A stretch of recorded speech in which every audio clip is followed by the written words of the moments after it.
Okay, am I audible? Okay. Over the web?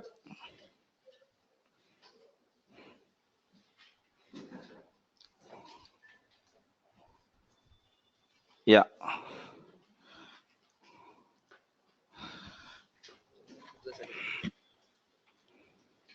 Pattern.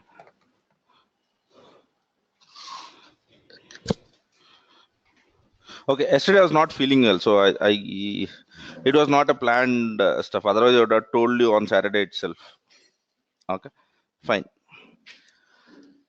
Okay, so today what we do is let us dive into this writing Docker file on our own and building some images. All right. So what I would do is let us start with something which we know. Okay. The basic stuff which I want to do is initially I want to build my own Apache 2 image, which is HTTP server. Okay. So what are the steps? I have to take some base image. That is my first step. And then I have to basically tell what are the delta instructions which I have to run to make that base image as Apache. So that's my second stuff. Okay. And then what is the starting command? What is the command which I need to start with? Okay. So my focus will be on the first two aspects, base image and then the delta steps. Okay. So now I take the Ubuntu image. So if I take the Ubuntu image, what would be my delta steps? Apt-get update. Okay. Apt-get install Apache 2. Okay. I'm going to write the same thing in the Docker file. Right. But I'd be procedural about it. I'll be writing some more aspects which make it more relevant. Fine. Okay. So let me exit out of this.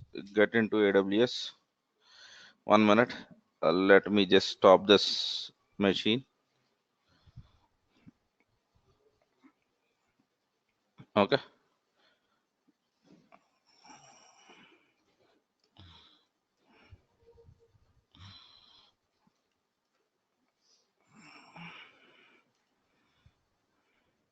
I'm logging into the machine where I have installed Docker. Okay. You can do these steps on your Windows machines also. There is nothing harm because your base images, it's fine. Okay. So let me create a directory called as images. And in this images, I'm going to create a directory called as Apache 2. Okay.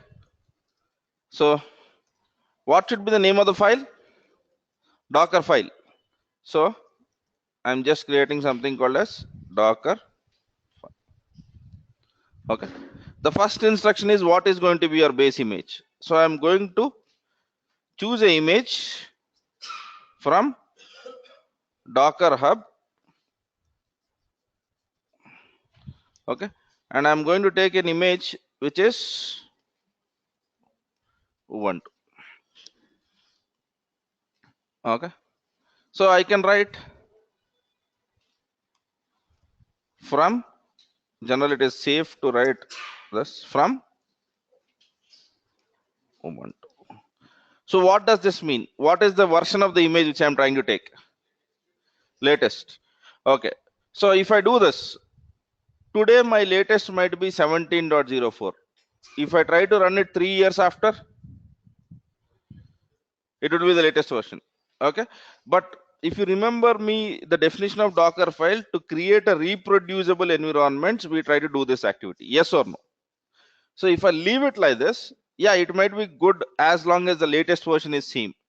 But tomorrow, if Ubuntu base image changes its latest version, and you execute this Docker build command, you will not be getting the same image again.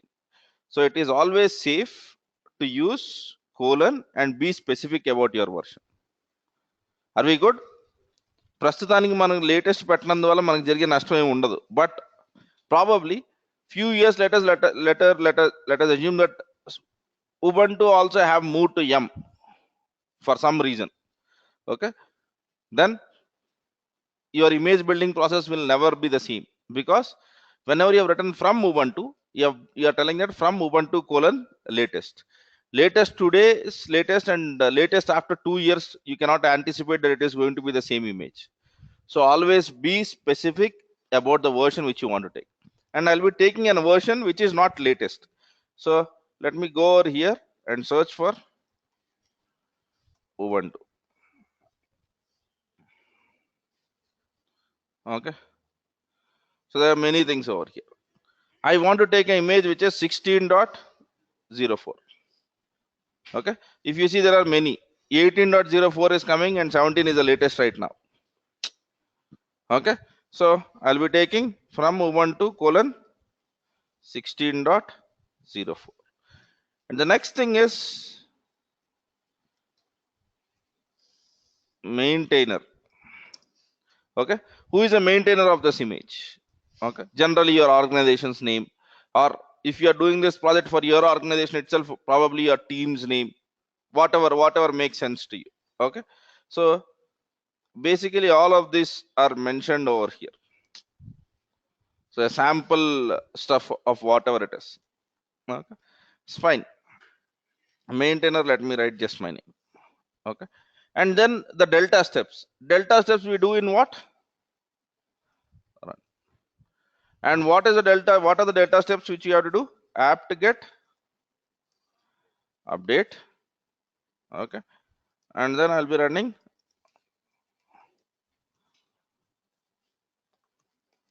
apt get install Apache 2 minus y, and then the start command. As of now, I don't have much of a start command. I'll be writing a very simple start command, which is cmd, and the instruction in an array format. Okay, which is echo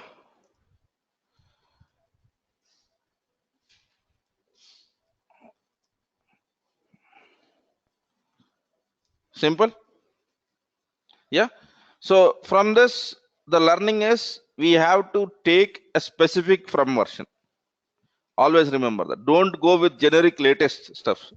Okay, because whenever your latest changes, there are chances that your run commands might fail.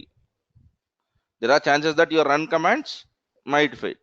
So is it a very difficult stuff? No. So to this we would be adding many more things, like what is the port number? Do you want to put a volume? Okay, do you want some environment variables? All of this will be adding, but this is a very basic version of this image. Okay, fine. So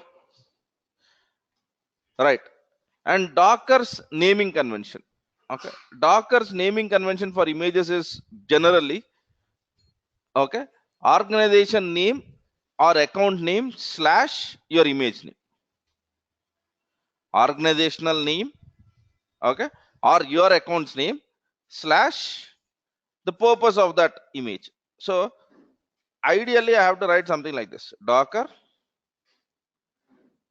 build minus t, my account's name is this,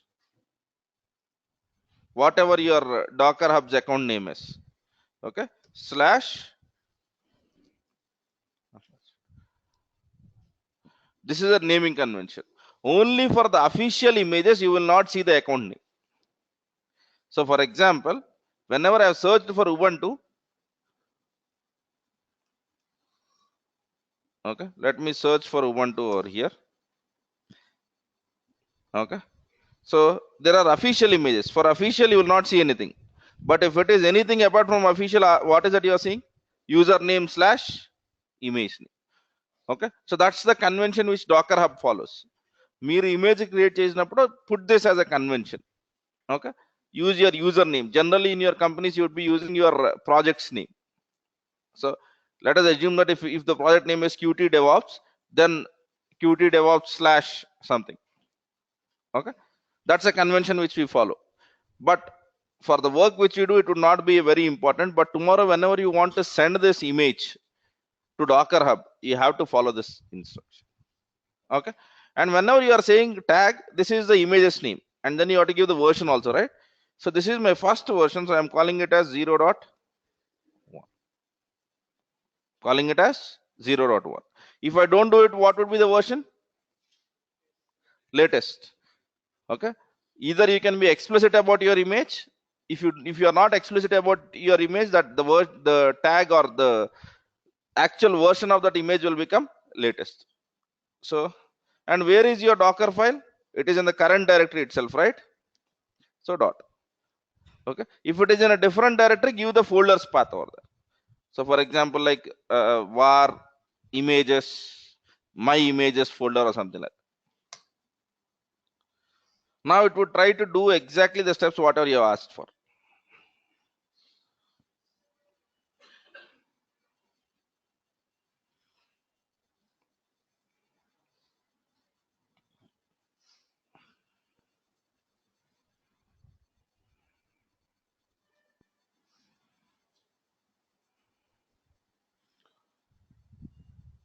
Okay, so now I'll do Docker. Are you seeing an image? Yeah, that is the right way of doing it. From later on, I might not use that lengthy naming convention, but remember that you have to use it. నేను వాడకపోవచ్చు class లో, but it doesn't mean that I am just not doing it to save some keystrokes. That's it. But if I was doing in for my project, I would have definitely used that convention. My team will have some account name. I'd be writing account name slash my purpose of writing the image. Right? Okay. Now, PS, are there any container? I want to remove all of them. So Docker rm -f dollar docker ps -a -q. Fine. Now Docker images. So whenever you create an image, you will get what? Image name and image ID. Okay, so you can use anything. Fine. So Docker run -p 80 colon 80 -d -it. Okay, because my start command is not right. I will tell you what should be the ideal start command. Okay, it and then the complete image's name. Okay, and /bin/bash. So according regarding this bin/bash, many of you people have came and asked me this question: what is that path? Okay, bin/bash is the path of the bash container in bash terminal inside your container, not in this machine. Because you can give the same stuff in your Windows machine, and in your Windows machine you will not have bin/bash. Okay, మీరు ఇస్తున్న prompt ఎక్కడ ఉంది? Container లో ఉంటుంది. Because bash is part of your kernel itself. Okay, and that's where you would be getting your basic command line. Don't expect that bin/bash belongs to this Linux machine where I am launching this machine. No, it is the path of the terminal inside your container. Okay, it is a containers stuff. Now let me run this. So is everything looking good? I tried to expose the port, but remember I have not written an expose instruction. While writing an image, did I write the expose instruction? No. Okay, and did I started the service? No. Okay, so I'll be logging in into this container and then probably doing the activity. Okay, so one thing which I don't want over here is this. So I want it to be interactive. Then why in detached mode? What is it we have missed? Oh, what was our version number?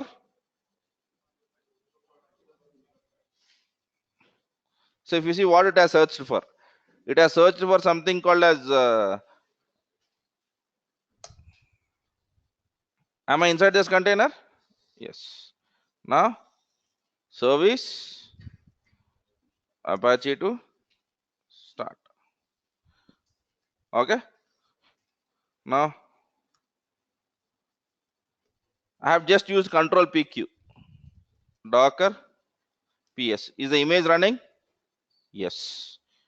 Now what is my machine's IP address? You can use the DNS name also, but let us go with IP address. http:/. So it is not required for you to have an expose. Expose is a metadata kind of an information. You can add many things, but since I have written the image, I know that I have to open the AT port. If you write and give it to me, how will I come to know that I have to open what is a port? So that's why we will make our expose statements explicit. Expose లేకపోతే పని చేయదని కాదు. Expose ఎందుకు రాస్తామంటే image ఎవరు రాసినా user కి ఈజీగా ఉండాలని. Because whenever you write an expose, a metadata will be emitted, and to the user it becomes easy that okay, this Docker image exposes the following ports. So if I want them, I can do port forwarding. If I'm not using them, it's okay. Let me leave it like that. Okay, but in the image, did I return the expose instruction? No. Okay, same for volume. Tomorrow you would be writing a volume instruction where you are explicit about a volume. Okay, so can't I use -v statement and create a volume mapping? You can. Okay, but by default, if you want to give something, then you would be using a volume in there. Fine. Okay, so we have written our image. Okay, things are looking good, but I want to slightly modify and understand what is a better way to write a start command, because tomorrow I might want to run this in a detached mode. Okay, so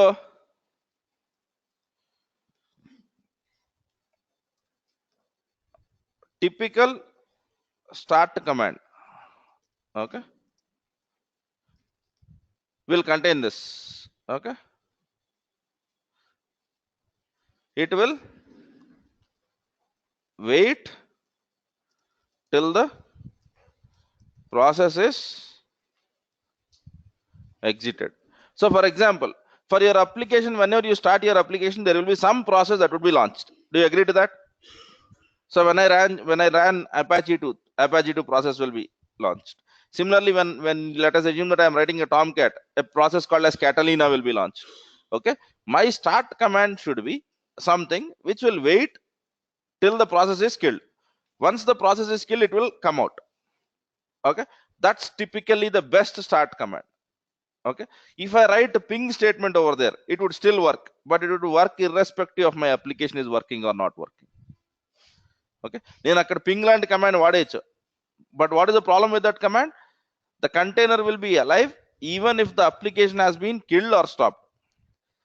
But if I write a start command, okay, which basically has this logic, which is waiting till the process is alive. If the process is dead, this command will return. Okay, are we good? Yeah, and you can write that in a shell script saying that write a while loop, simple while loop. Okay, and poll it for every 5 seconds. That's what the people actually do. Fine. So what is the best start command? What is the best start command? Writing a script such a way that your application might be launching one process. Wait till that process is running. Once your process is killed, this command also should return. That's the best stuff. Okay, I'll be showing you an example of that. Okay, in the Tomcats container, there is explicitly written stuff. There is something called as catalina.sh. Okay, and if you understand what that catalina.sh is, whenever you use catalina.sh and say run, it would try to run, and it would be running as long as Catalina process is running. If you go and kill that Catalina process, this command also will stop. That's the best way to write your start command. This is explicitly, especially required whenever you are building your custom containers. Fine. Okay. Good. But our image is still not that great. Okay. So what I want to do is I want to basically have a different startup page. I don't want that Apache's default page. I don't want Apache's default page. Probably I want my own page. Okay, so Let us see what we can do there.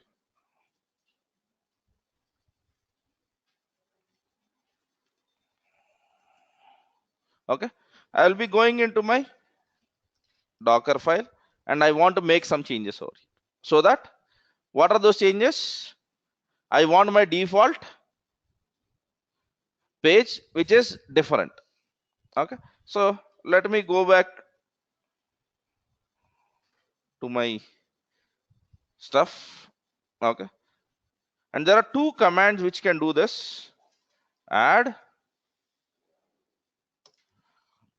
and copy. And this is the most frequently asked interview question. Okay, there are two commands which can copy files from your local system to your image, and two commands are add and copy. So let me open any link, it's okay.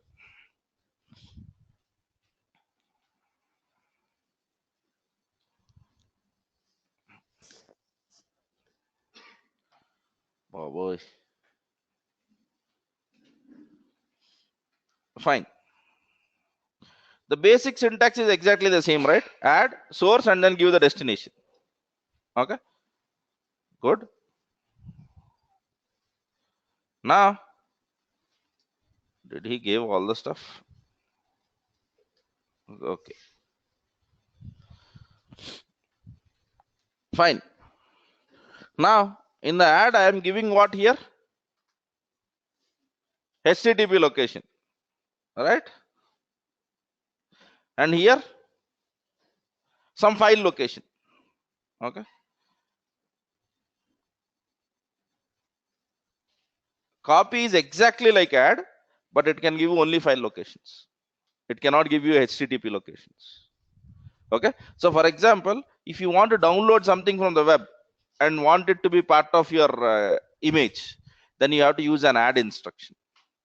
Okay, add can be used whenever you want to copy a file from your local system to the image, and also from internet, whereas copy cannot do anything apart from copying some files from your local system to your image. So now what I would do is, let me go ahead and simply write a HTML page over here. Vi index.html. This is something which I'm writing in my local system. Okay, and then I'll be putting it as HTML.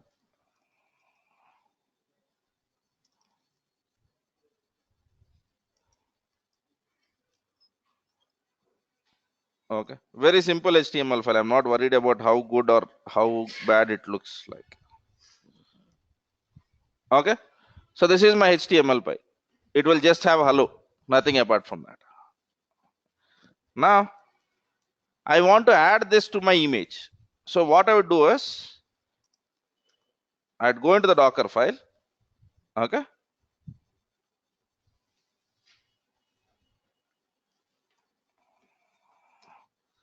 I would use something called as copy. I can use add also, because add is a multi-purpose. It can, what is my source? Source is in the source is basically a file system path of your system, and it is always relative to your Docker file. Okay, so wherever Docker file is there I have index.html. Okay, and where do I want to copy this to? I want to copy this to where? HTML slash index.html. Let me just see the syntax. I want to see whether there is a comma in between it. No, yeah, good, fine. So what is the statement which I'm trying to tell? I'm trying to tell that there is a file called as index.html. Try to use that. Okay, and copy it in var www html and index.html location. So I could have used even the same add instruction even if my index.html is somewhere on the web. I could have given HTTP location over there. But if I use a copy instruction, I can do only file copy from my system into the image. That's it. Did you got the difference between add and copy? Both are exactly for the same purpose, but add has an additional feature of downloading from web. That's it. Yeah, since I'm not downloading it from web, I have used the copy instruction. So shall I build the image again? So Docker build -t. This time I'm not going to give the full name. Apache 2 colon 0.2. This is my version, and the stuff is from here. So what it says, it has, but remember last time it has taken hell lot of time. Do you remember when I did Docker build? But this time, what is it saying for step 2, step 1, step 3, step 4?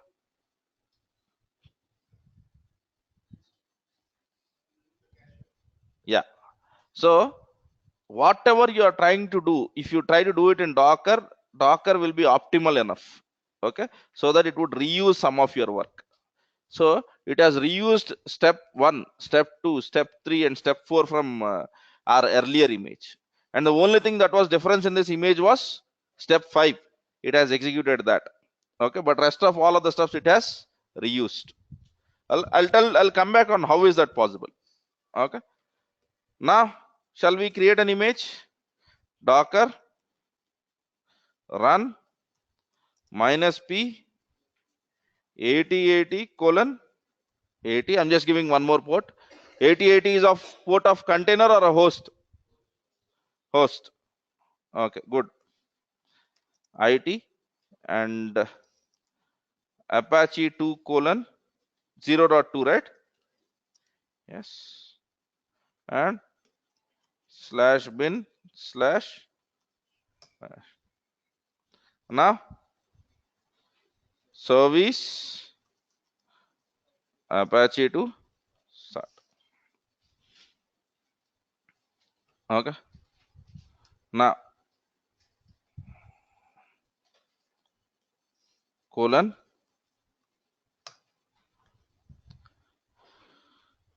Are you saying hello? Yes. So were we able to make some changes? So if you have some files in your file system and if you want to copy that into the container, what is that you would be using? Either add or copy.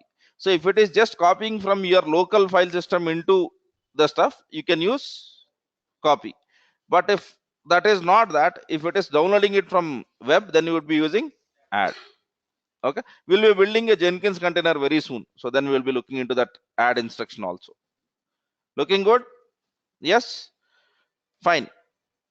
But I'm still not happy with my the way which I'm writing my images. Okay, so what I would do is I just try to make it bit more better. Okay, I'll try to tell that. Okay, you are doing this, but okay, you are working on exposing 80 port. Okay, fine. Now, so if you see, there is one more observation which is required over here. What was my command of running Docker?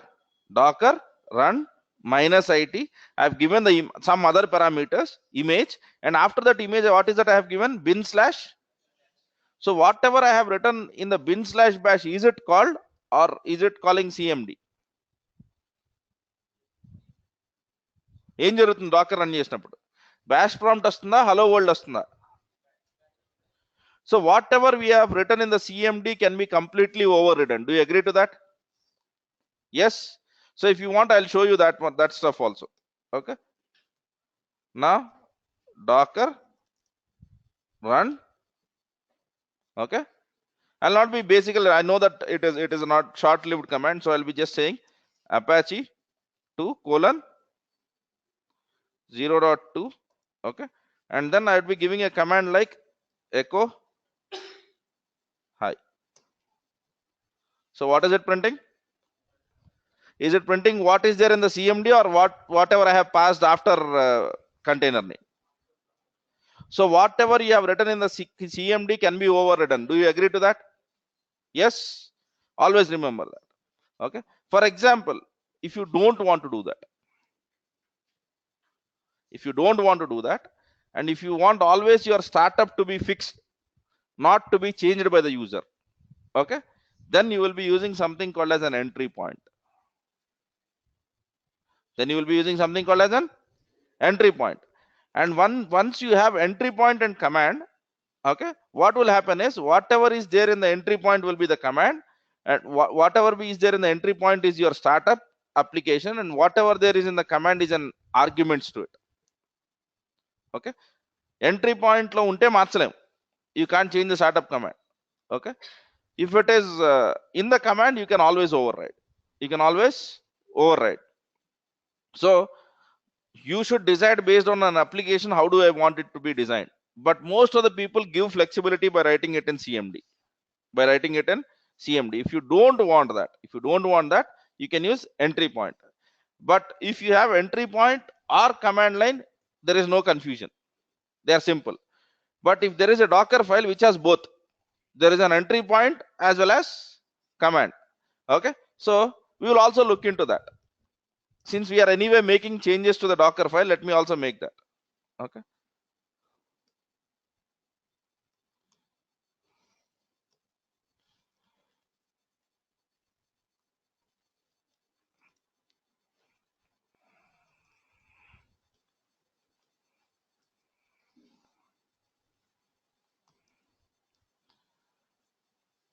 I think you have understood the context of it. You would be writing an executable over there and the arguments of it over here, so that you can change the arguments.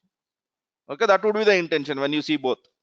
Okay, now let me build my third version, 0.23 version. So Docker build -t Apache 2 colon 0.3, and where is my Docker file? It is in the local directory, in the same directory.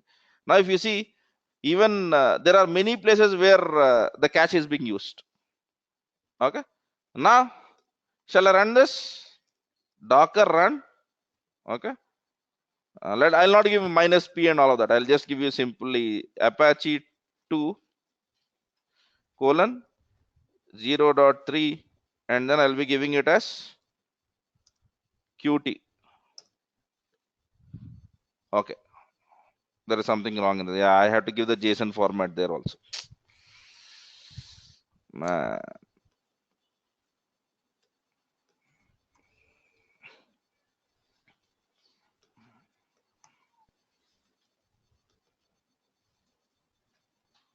Fine.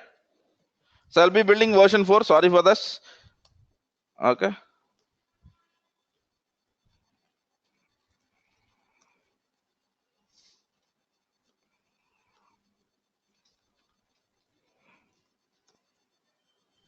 Are you getting Qt now? So both of them should be in the same format. You can write command line or you can write JSON format. It is better that you write in the JSON format. Okay. But whenever you are writing command line and entry point, ensure both are in the same format. Okay. Otherwise, you would see the mismatches like what has happened to me right now. Okay. So I've just put what is the change which I've done. I've done this one also in the array format and it started working. That's the whole point. Fine. Now we know about instructions. What are the instructions which we know? We know about run. We know about basically command. We know about entry point. We basically know about expose. Okay. But let us try to understand run. Okay. This time what I'd be trying to do is I want to build a Jenkins container. I want to build what? Jenkins container. And Jenkins can be installed by using Tomcat container, and in the Tomcat container in var libs, in the web apps folder, if I copy the var file of Jenkins and if I restart Tomcat, I should see Jenkins. Do you agree to that? Yes. So for the people who don't know, I'm just writing down the steps. So installing Jenkins on Tomcat. There are many ways to install Jenkins, but I'm just showing you one way. Okay. So take the Tomcat, and in this Tomcat there will be a directory called as web apps. In that, download or copy a file which is jenkins.war. Okay, make sense? So I have to take a base image which has Tomcat. I don't want to install Tomcat because I can just say that take a image Ubuntu, install Tomcat, and do all of the stuff on my own. Yeah, I can do that, but I don't want that. I want to take an image which already has a Tomcat so that I can just focus on a Delta part, which is downloading jenkins.war and then making it work. Okay, is it clear? Okay, so I'll be going into Docker Hub and searching for something called as Tomcat. Are you seeing Tomcat's official image? I'll be taking official images itself. Okay, only if the official image is not found, then I might go to the highest downloaded image.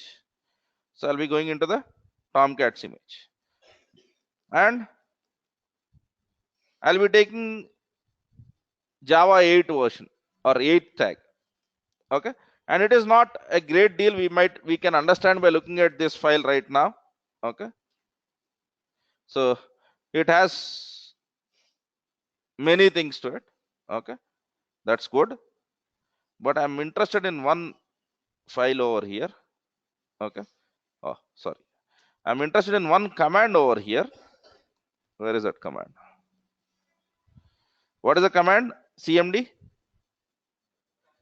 catalina.sh run. What will catalina.sh run do? It will try to wait till the process Catalina is running, and once the process Catalina is killed, it will return. So even I want to use the same startup command. Okay, so I'll be taking the same image, I'll be going with the same structure, but I'll have only one change to it. From Tomcat this version, download basically the download the Jenkins, find out the location for Jenkins and put it over there. So for that I need to know some folder structures. One thing is you can read through this image and you will be able to understand it, or the other way is get into the Tomcat container and see the folder structure. Anything is fine. Okay, so I'll be sure I would prefer reading this file, but since we are starting right now, I'll be basically using it from exploring this. So before exploring Tomcat container, I want to kill all of them. So how do I kill it?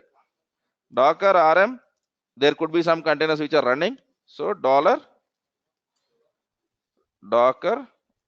ps minus a minus q. Simple? Yeah. Now let me get into the, where is the Docker file? This one? No. Yeah.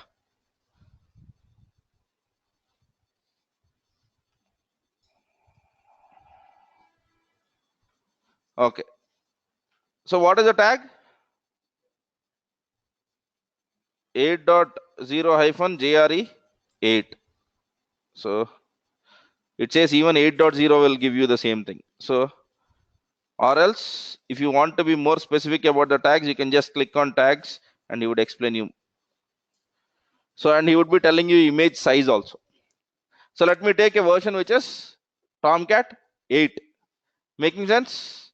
Okay. Or let me take the same thing. Okay.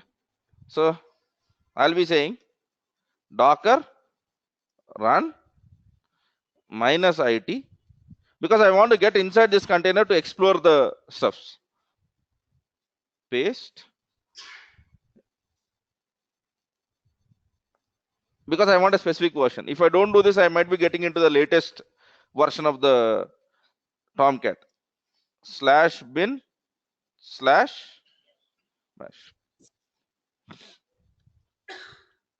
Are you seeing something called as already exists? No? Yeah? It is not downloading everything. It is also searching in your local directory. If there is something that is found, it is not downloading it again. Okay. This optimizations, we have to speak about that. That's our next topic in discussion.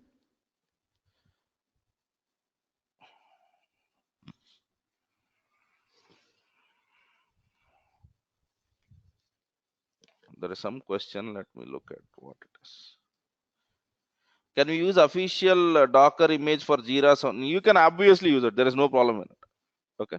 So as long as you are using open source versions of it, because if I'm not wrong, all of these are open source versions and you can obviously use it. Yeah.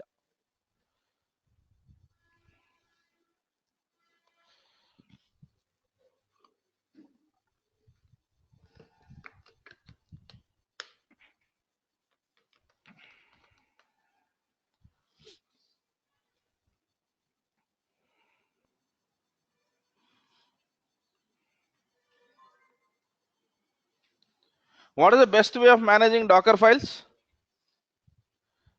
Please put them in version control system. Every change which you do, commit that change to your version control system so that tomorrow you can reproduce every version. Every change is already there. Okay. And in many dev projects, along with the developer's code, there is a Docker file there. There is a Jenkins file there. All of them, they are writing it in the dev directory itself these days. Okay.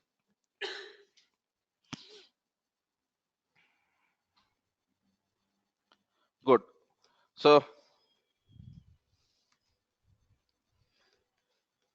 Docker images.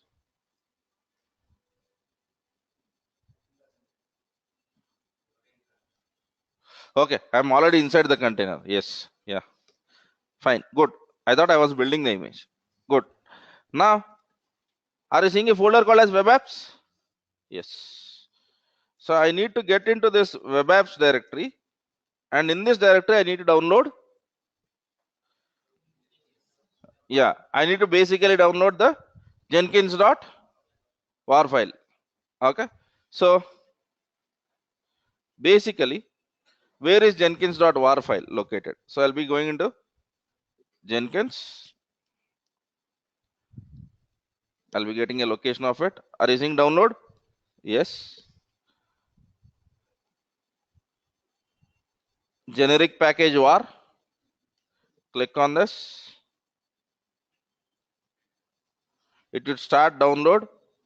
Okay. I'm not worried about download. I'm worried about location of it.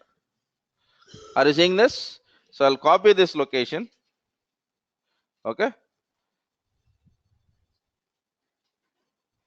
I will exit out of this container and let me go ahead and create a new directory called as Jenkins. You can ask me, there is already Jenkins. Why are you trying to create it? It's not because there is Jenkins or there is not Jenkins. It's because we want to learn some aspect out of it. Okay. So cd Jenkins, and let me create a file. What will be our file's name? Docker file. Okay. Can I use other name for Docker file? Absolutely, you can. But why we use Docker file? Because it is mostly identified as a unique file. Okay. It was a rule earlier, but now it is no longer the rule, but still people follow. 90% of your repositories will have a file called as Docker file itself. Okay. So now, what would be my from? From Tomcat colon 8 hyphen. Okay. Again, maintainer. Okay. And then run. Okay. Do I have any run command actually, to be very specific? Do I have run or add command? What is it I'm supposed to do? I'm basically trying to download the Jenkins from internet to some folder structure. So there is no need for run because I'm not doing anything addition to that. I'm just downloading a file. My delta is download. So that's why I'm using add. And what is the location? This is a location. And where do you want it? User local Tomcat web apps / Jenkins.war. We will recheck the file location also once again. So it's okay. But did you got the point? This is the only change, right? Yeah. And in addition to this, I'll be telling certain other details. Okay. What is that other detail is? This application will be executing on port 8080. Okay. And what is my startup command?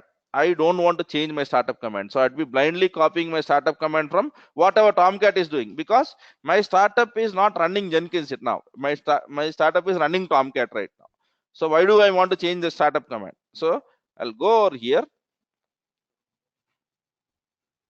Okay. I think I've came out of this. It's okay. We can go to that image again. So Tomcat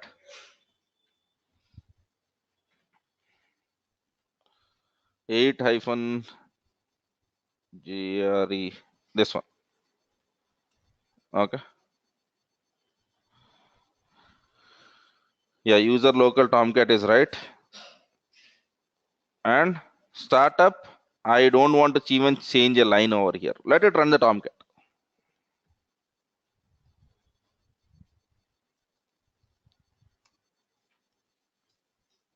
Fine. Are we good? So what is it I've taken? I've taken a Tomcat container, and after that, the only delta for me was to install or download the Jenkins.var location. So for the people who are deploying Java applications, this will be mostly your configuration while you are building microservices. You'll be taking the version of Tomcat or version of WebLogic or whatever container it is, and your delta will be just making your application available. Similarly, if you are building a .NET application, you will take an IAS server, and in that IAS server, the only step that is delta is make your application available there. Okay. So for example, if you are taking a MySQL application and if you want to put some data into it, take a MySQL container, and the delta would be some commands which will create your data. So that's always the case in the real world kind of scenarios. You will not be starting from scratch. You'll be taking something which is running and then doing this job. I've shown Jenkins.var, but here you can put petclinic.var, openmrs.var, or any var of an open source application, and your application will be containerized. Okay. So here, what is that I'm trying to do is called as containerization of Jenkins. That's దీనికి పెద్ద పేరు ఉంటుంది, కాకపోతే యాక్చువల్గా once you understand Jenkins, it is a simple step. Okay. How to make Jenkins run in a container world? That's a question, and we have followed this approach. If you ask me that is this the only step? No, there are many other steps. This is one of the steps. Okay, choose what is right for your stuff and do it. So shall I build this image? I'll be calling this as Docker build my Tomcat colon, or it is not my Tomcat, right? It is Jenkins which I'm trying to build, not Tomcat. So my Jenkins colon 1.0, and the Docker file is present in the current directory. What is it I have missed? -t or -t.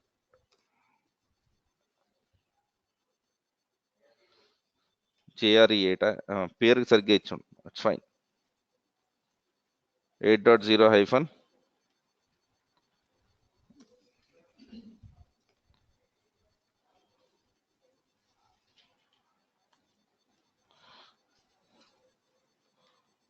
let me use the correct version. 8.0 hyphen JRE8. Yes. Okay.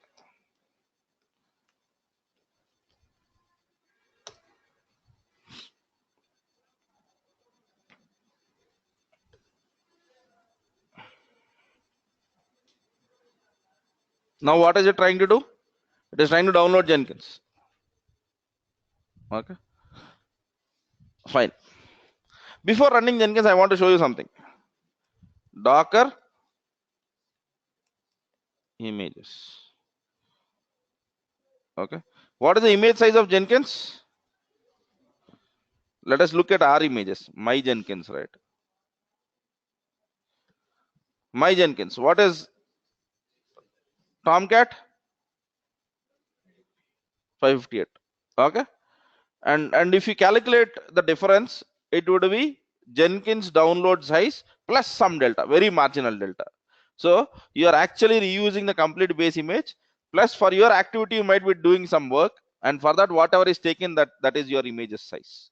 Okay, fine, make sense. Okay. Okay, now docker run -p 8080. Let me use 80 port, 80:8080, and I can run this time in a detached mode because my startup command is strong. My start command will wait till the Tomcat is running. So there is no need for me to get into bin/bash and then start the container. That is a manual work. But here, if you see, I have used the base containers catalina.sh command. So -d my Jenkins, and if I'm not wrong, I've given the tag as 1.0. Okay. Now let me do docker ps. Okay. So let me go to this.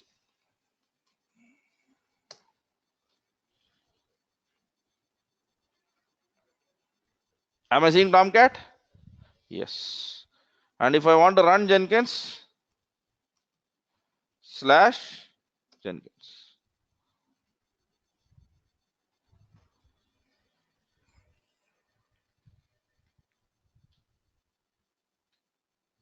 Is Jenkins working? Yes.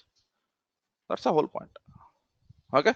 So if you have seen the whole point right now, okay, it's pretty simple. Okay. I want this path. Okay. How can I execute this?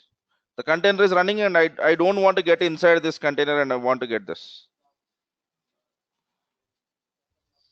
Logs is when it is writing to the logs, but now your Tomcat might be writing or might not be writing.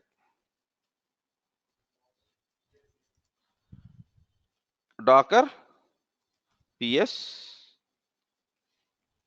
docker exec. Okay. I'm using a name, whatever name which it has given. You can use container ID also. Name and container ID can be used in commands.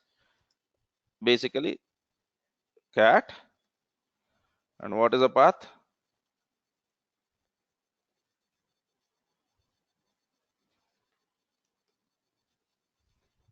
There is no need for you to get inside the container. So this is what is in this file. Copy this.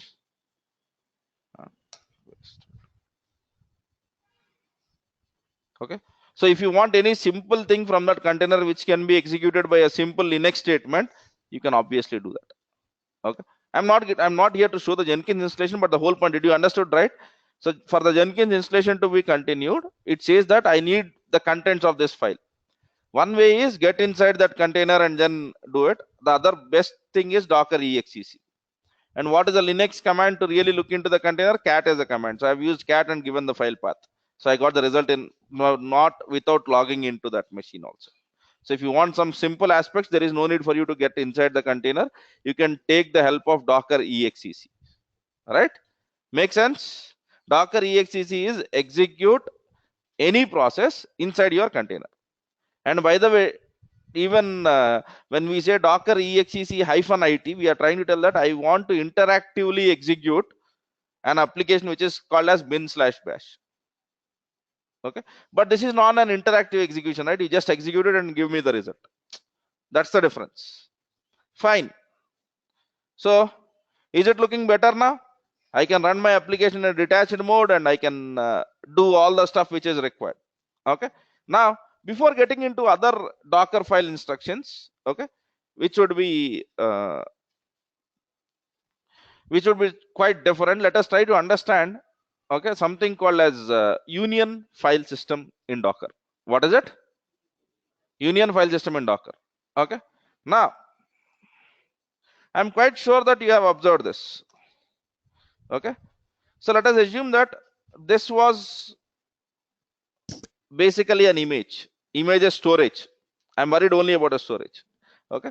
So this is my Tomcat. Okay. And now I have written something for Jenkins. So this is my Jenkins. This was a Delta activity. In our case, it was downloading a Jenkins.war file. Right? So basically, whenever you are building Jenkins, okay, what should happen ideally? Let me come back with my statements again. So This is your Tomcats image. Yeah. And then whenever you are building Jenkins, what would typically happen? All of this, what is there in this Tomcat?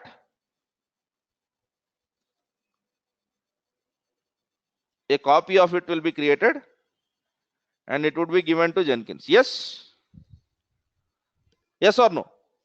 Ideally, that is how it would happen. But Docker doesn't do that. Docker, what it does is,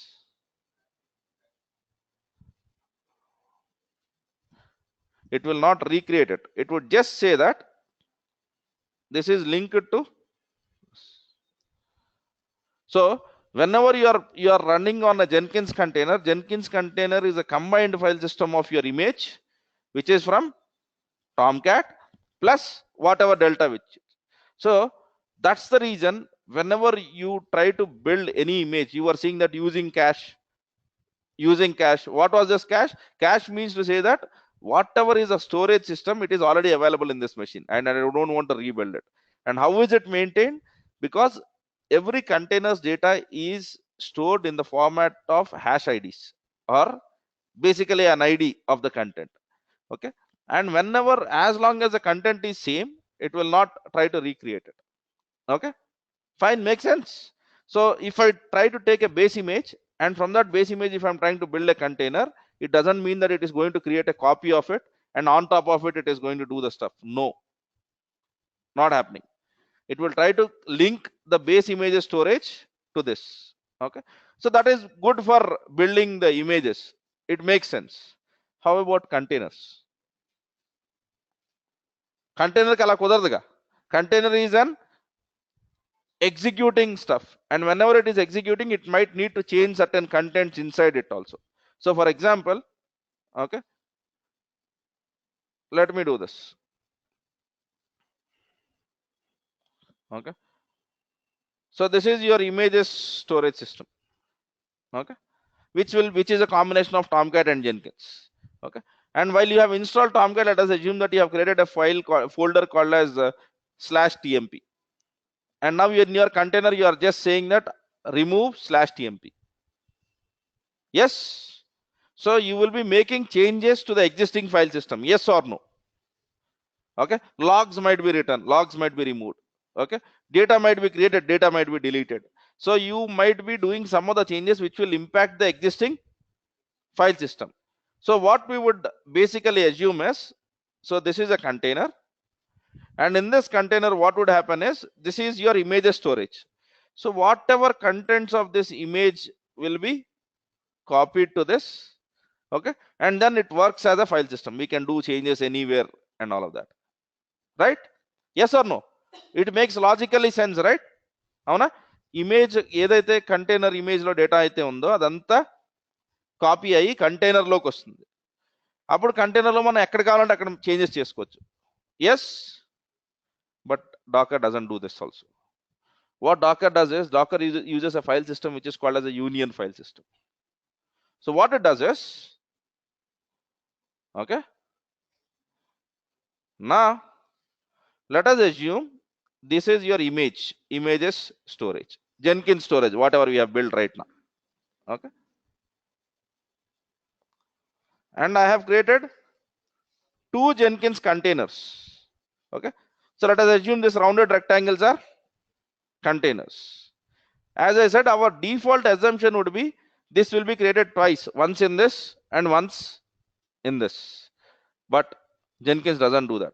But Jenkins, what it does is, it uses something called as a union file system. So for every container, what it would give you is, it would give a very thin layer of sorry,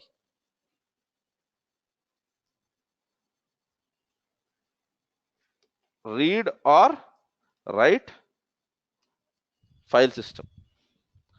Every container will get what? A very thin layer of read or write file system. Okay, now this container is deleting temp. Okay, but where is temp? Temp is here. Okay, it will not be deleted here, but rather it would be deleted over here. Okay, this container is deleting some other folder or creating some other folder. Creation is not happening here, creation is happening over here. But to this application, whenever it looks inside it, the file system view that is created is a union of all of this. అంటే దీని file system ఎలా ఉంటుందంటే it is union of all of these areas. And for this file system, okay,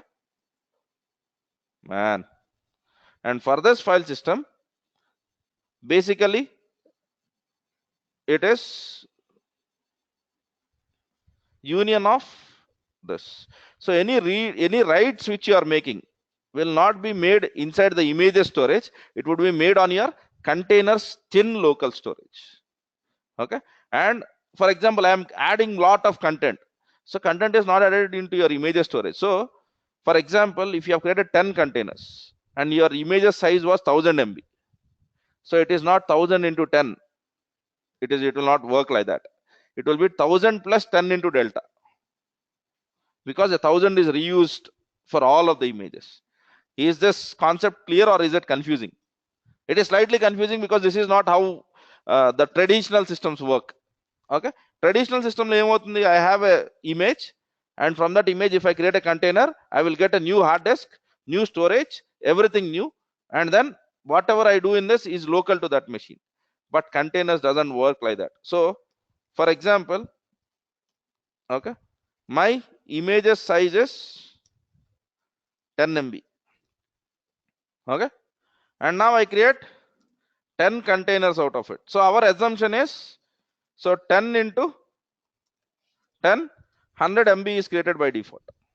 I'm speaking about hard disk. Okay, but Docker is different here. What Docker tries to do is, for 10 containers, Docker will use 10 MB plus 10 into delta, the read write thin storage. Let us assume that it is 2 MB per container. So 2 MB. So 10 plus 20, that is 30 MB is created. That's how optimal it is. Okay, so మీరు image లో create చేసిన storage ఇంకా వాడుతుంది, it would use it.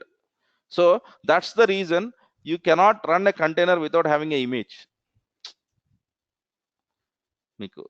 If you understood the concept, why is image required after the container has been created? Because of these kind of dependencies. Okay, because your storage is still using images dependencies, and image will use previous images storage. All of that will be unioned or combined to give a file system view to the user. So if I get into my Jenkins container which I have created right now, it is a combination of Tomcat file system, union of Tomcat image, plus the changes which I have done in my image, plus my read write. So in a container, if I am changing anything, I am not changing inside that layers. I am changing in my very thin read write storage.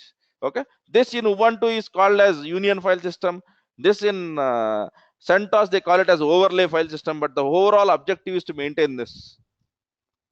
Okay, fine. If you install Docker in Ubuntu, they call it as union file system. If you install Docker in Linux or CentOS, they call it as overlay. But the motive of union or overlay is to achieve this functionality. In Windows, I don't remember what is that they call, but yeah, they will definitely have to have this stuff. Because is this not an optimization?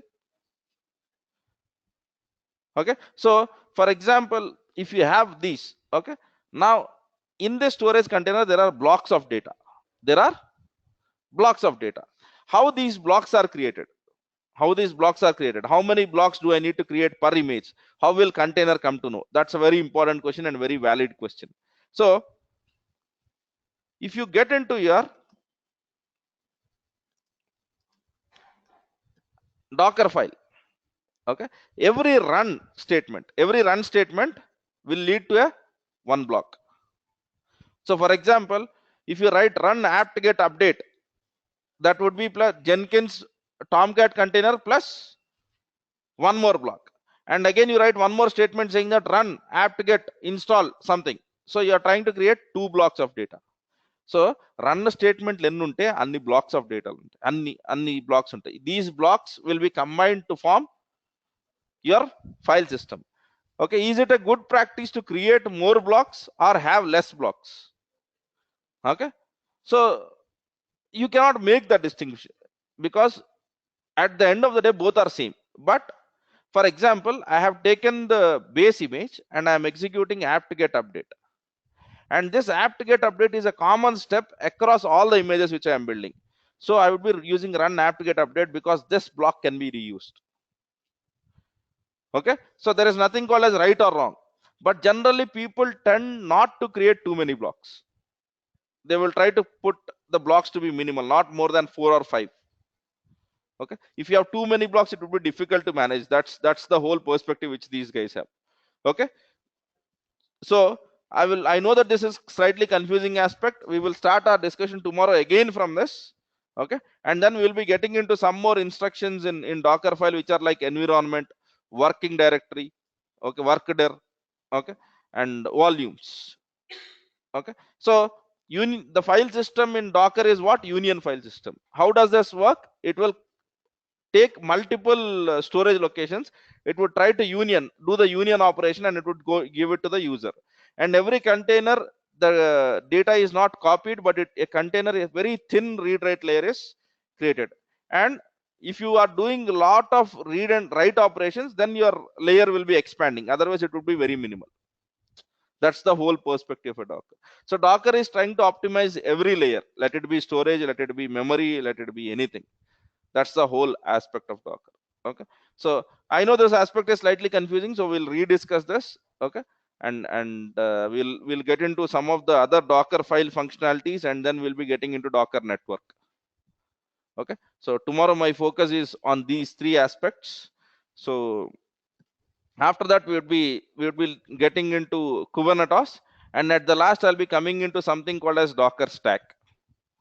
Okay, Docker stack, that is a native Docker component, but after Docker networking it makes sense to speak about Kubernetes rather than Docker stack.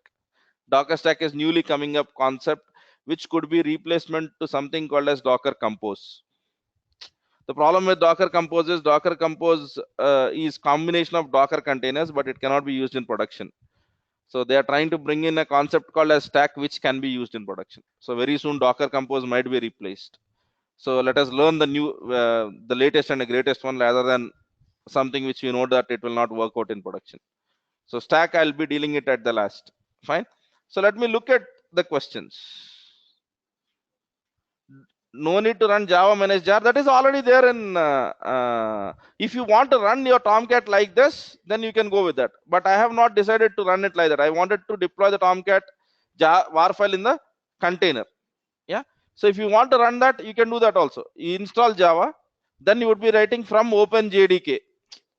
Okay, and your entry point command would be whatever it is, Java minus jar, and then Jenkins.var files location. That's it. That is the other way of running Tomcat. As I said, I'm fixing it to one way, which is executing in the Tomcat's container. Difference between Docker run and service start. So I'll come. I have not spoken about services, right? So let me come to that and then speak about it. Let me not speak about the differences which I have not spoken in the class. Yeah. So unnecessarily it will create confusions. Fine. So if you delete or destroy linked container, there is no chance that you can delete the linked container and this would still work. Okay, because even though, for example, I have Tomcat and Jenkins, now I remove Tomcat. Yeah, you remove Tomcat, but the storage is still there.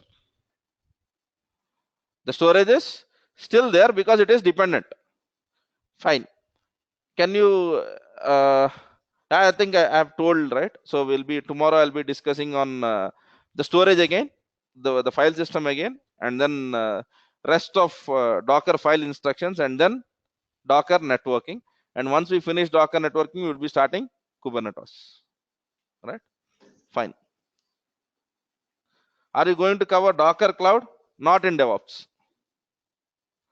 Not in DevOps. To be very serious, not in DevOps. Docker Cloud, with respect to the AWS equivalent of it, is covered in AWS as well as, and Azure equivalent is covered in with respect to Azure. If you are asking about a Docker Cloud version of the Enterprise Edition, I'm not going to cover that at all in both the versions because not used too much. Okay, so AWS has something called as ECS, Elastic Container Services, and similarly Azure has Azure Container Services. Okay, so that's what our focus will be on, not on the Docker data center version from Docker Enterprise Edition. No. Yeah. Fine. So that's what I had. Let us continue our discussion tomorrow, and let us see if the things go good. Yesterday the class had hit our schedule slightly, but if we miss our schedules, let us not just finish it, but let us extend it and discuss it. Okay. So I'll not be just finishing the syllabus like what we do in engineering, right? 80 classes equal subject, nothing like that. Okay. If there is something, we'll reiterate, but it might be on the next other weekend. All right. Fine. Okay. Thanks.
మార్చవా నేను మార్చింది